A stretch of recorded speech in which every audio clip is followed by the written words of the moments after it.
नमस्कार मंडळी, आम्ही मालवणी या चॅनलवर मनापासून स्वागत आहे। हे बघा, श्रावणात म्हणा, गणपतीत म्हणा, दसऱ्यामध्ये आपल्या ताटामध्ये मिळणारी अळूची भाजी एक नंबर अशी लागते। ती मी आज आपणास मस्त अशी वाटपाची भाजी करून दाखवणार आहे। मी साधी किसून खोबरं घालून पण करते, पण आता ही वाटपाची तुम्हाला कसं करून दाखवणार आहे। तुम्ही भातासोबत, चपातीसोबत, भाकरीसोबत ही आवर्जून खाऊ शकता। एक नंबर अशी भाजी लागते। तर चला तर आपण आता ही रेसिपी पाहायला घेऊया।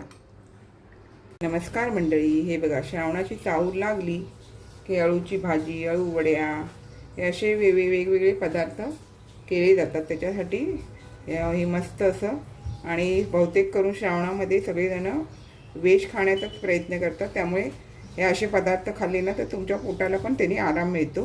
तर आता ही अळूची भाजी मी करणार आहे, म्हणजे त्याला अळूचं फतफतं सुद्धा म्हणतात। तर आता आपल्याला ही अळू आहे ना साफ करून घ्यायचे। त्यासाठी मी काय करणार आहे, हे जो देठ आहे ना तो आपल्याला टाकायचा नाही, लक्षात घ्या, तो पण आपल्याला भाजीत घ्यावा लागतो।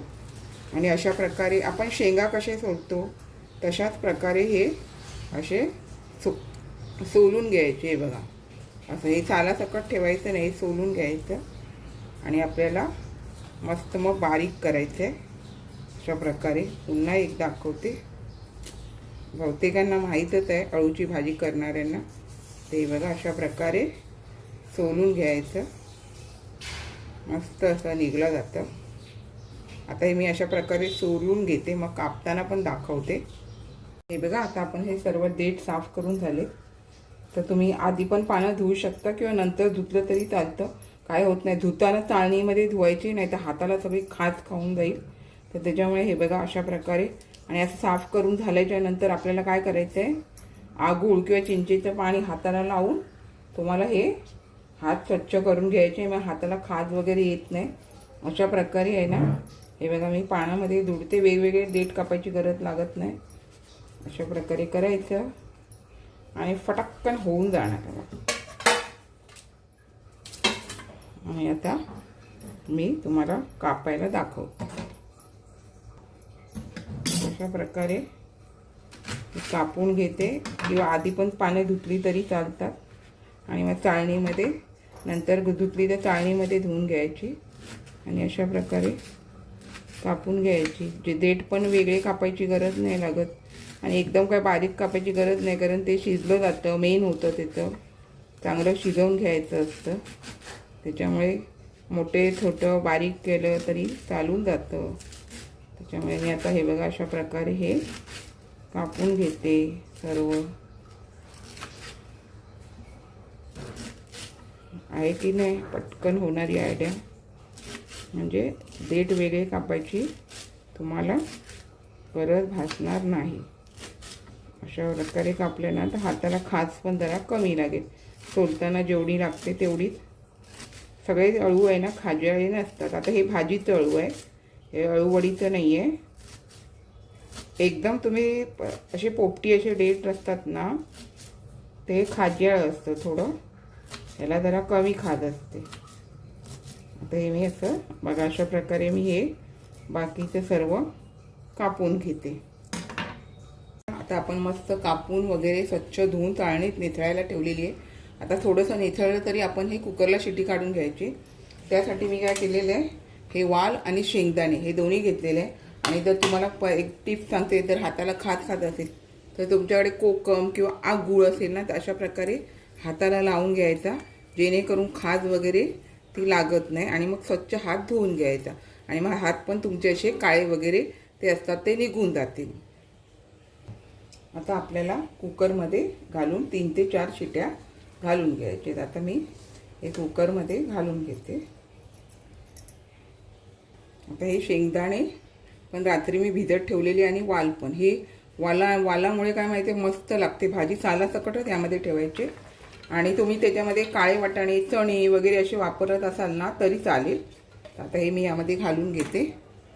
काही असे चाळे मिळतात ते काढून टाकायचे, ते शिजत नाही त्यामध्ये। आणि आपल्याला आता ह्यामध्ये पाणी घालून घ्यायचं आहे। मी 1.5 ग्लास पाणी घालून घेते, आणि थोडेसे तुमच्याकडे कोथिंबीरचे देठ असतील तर थोडेसे घालून घ्या, छान अशी चव येते यामध्ये।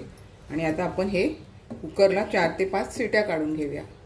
शिट्या होतात त्या अळूच्या भाजीच्या, तोपर्यंत आपण वाटण करून घेऊया. आता वाटण माझ्याकडे असतं, पण ज्या वेळेला नसतं त्यावेळेला अशा प्रकारे करून घ्यायचं. आता हा मी एक कांदा घेतला, जेवढं मला वाटण ह्यामध्ये घालायचं आहे तेवढंच आपल्याला हे वाटण करून घ्यायचं आहे.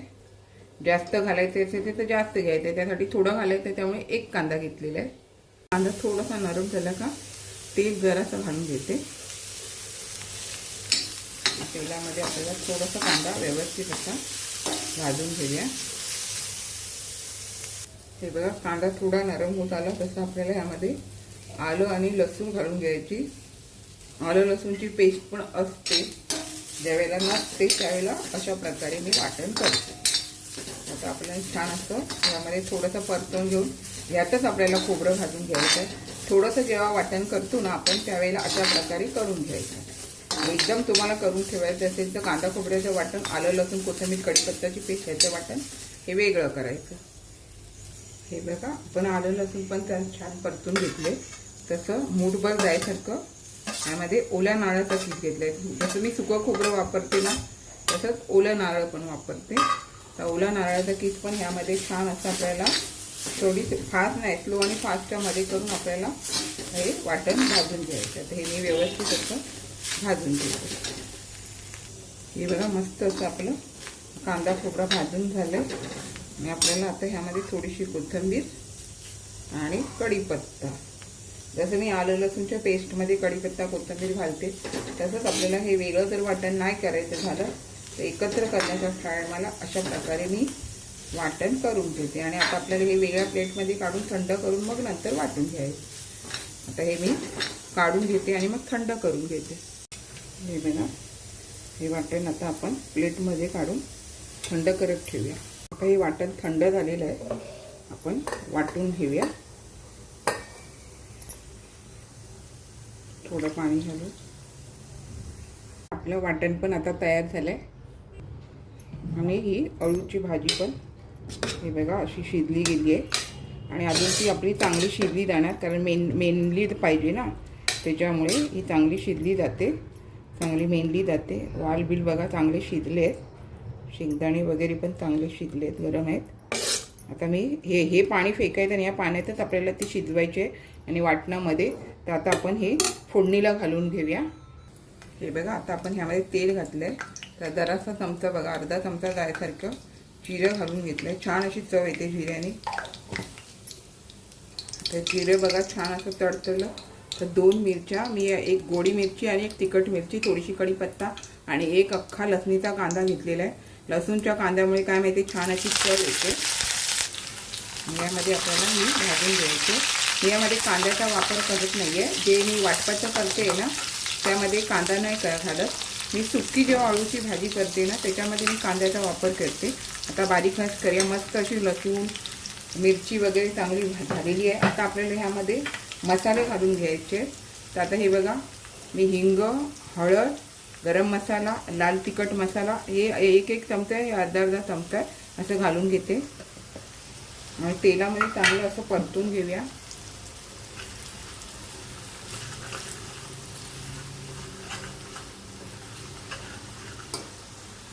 आता हे बघा, आपण तेलामध्ये छान परतवून घेतलंय. तसं आपल्याला ह्यामध्ये अळूची भाजी घालून घ्यायची आहे.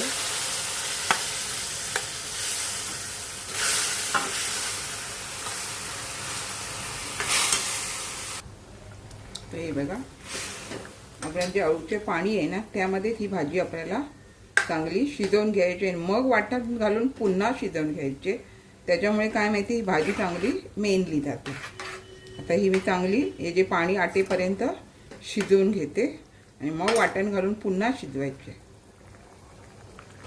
हे बघा मंडळी, आता आपल्या ह्यामधलं बऱ्यापैकी पाणी आटत आले आणि भाजी पण चांगली मेहनत आलेली आहे. तर आपल्याला ह्यामध्ये वाटण टाकायचं आहे. जे मी वाटण तुम्हाला दाखवलं आहे ते सगळं टाकायचं नाही, तुम्हाला 2 टाईम होऊन जातं. बघा, मी फक्त मूठभर खोबरं एका कांद्यामध्ये आणि थोडीशी लसूण वगैरे ह्यामध्ये वाटण केलेलं आहे. 3 ते 4 माणसांना हे वाटण आहे ना होऊन जातं. आता 2 टायमाला होऊन जातं. हे बघा, अशी जर तुम्ही भाजी केली तर तुम्हाला पातळ करायची असेल तर तुम्ही पातळ पण करू शकता. आता आपल्याला अजून ह्यामध्ये पाणी घालून भाजी शिजवून घ्यायची, ती अजून शिजली जाणार. त्यामध्ये मिक्सरच्या भांड्यामध्ये मी जे पाणी घालून पुन्हा यामध्ये थोडं पाणी घालून घेते. आता हे बघा वाटण आणि पाणी घालून घेतलंय. तुम्हाला थपथपीत हवी असेल ते थपथपीत करा, सुकी करायची असेल तर सुकी करा, पण अजून पाणी घालून मग तुम्हाला ती चांगली शिजवावी लागणार. वाटण मग चांगलं ह्यामध्ये शिजलं गेलं पाहिजे. तर आता आपण वाटण वगैरे घातलेलं आहे, पण आपल्याला ह्यामध्ये बाकीचे वस्तू पण घालायचे. त्यासाठी चवीपुरतं आधी मीठ घालून घ्या. बघा चवीपुरतं मीठ घालून घ्या. अळूची भाजी जास्त तिखट करायची नाही, चांगली लागते अशी कमी तिखट. आणि हे बघा मी काय घेतलेलं आहे, 4 कोकमं, थोडीशी चिंच आणि 2 बारीक असे गुळाचे खडे घेतलेले आहेत. चांगली चव उतरते ह्यामध्ये. आणि हे जे मी आंबाडे जे खारात घालते ते पण घेतलेले आहेत. मी गावी पण जेव्हा भाजी करते आणि मला जर आंबाडे वगैरे असे मिळाले तर मी आवर्जून अळूच्या भाजीमध्ये 5 ते 6 आंबाडे घालते. भरपूर भाजी असते तेव्हा. आता ही कमी आहे, 1 जुडीचीच भाजी आहे, त्याच्यामुळे मी 2च आंबाडे वापरले. म्हणजे 2-3 जुड्या असल्या ना तर 4-5 आंबाडे घातले तरी छान ह्याच्यामध्ये चव उतरते आंबाड्याची अळूच्या भाजीमध्ये.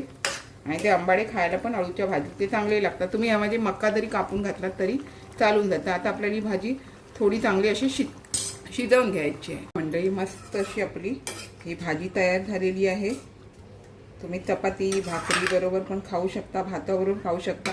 आणि तुम्हाला ह्याच्यापेक्षा पातळ हवी असेल तर अजून तुम्ही पाणी घातलात तरी चालेल. मी थोडी घट्ट केली आणि अजून ती थोडी घट्ट होऊन जाते थंड झाल्याच्या नंतर आणि खूप छान लागते आणि मस्त असा सुगंध पण भारी येतोय. आता आपण गॅस बंद करून घेऊया ह्या स्टेजला.